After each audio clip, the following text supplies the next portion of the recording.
Welcome to our channel. Today we how to configure Strive for 1099 bookkeeping and receipts, beginner guide step by step clearly. To begin configuring Strive for 1099 bookkeeping and receipts, open the Stride app on your device. Log into your account using your credentials. Once logged in, locate the dashboard. From the dashboard, navigate to the Expenses section. Click on Add Expense. Enter the date of the expense.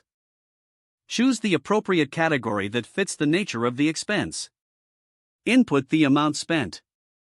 Attach the receipt by clicking on Upload Receipt and selecting the file from your device. After attaching the receipt, add a note if necessary to clarify the expense. Click Save to record the expense. Repeat the process for each expense that you need to document. To prepare for 1099 filing, go to the Reports section from the main menu. Select Tax Reports from the available options. Here, you will find a summary of all your expenses. Review the expenses to ensure they are categorized correctly. Export the report if you need to send it to your accountant or retain a copy.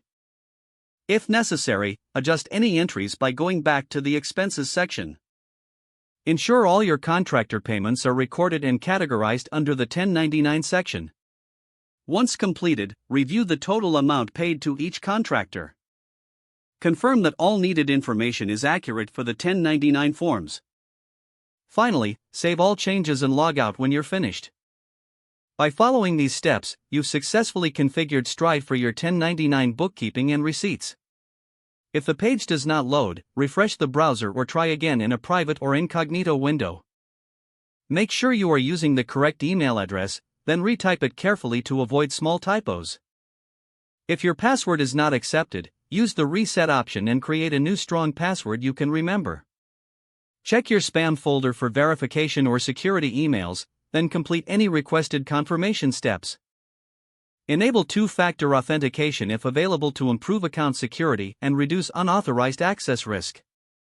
After signing in, review your profile details so your contact information and settings are accurate and current. Don't forget to like this video and subscribe to our channel for more step-by-step tech guides.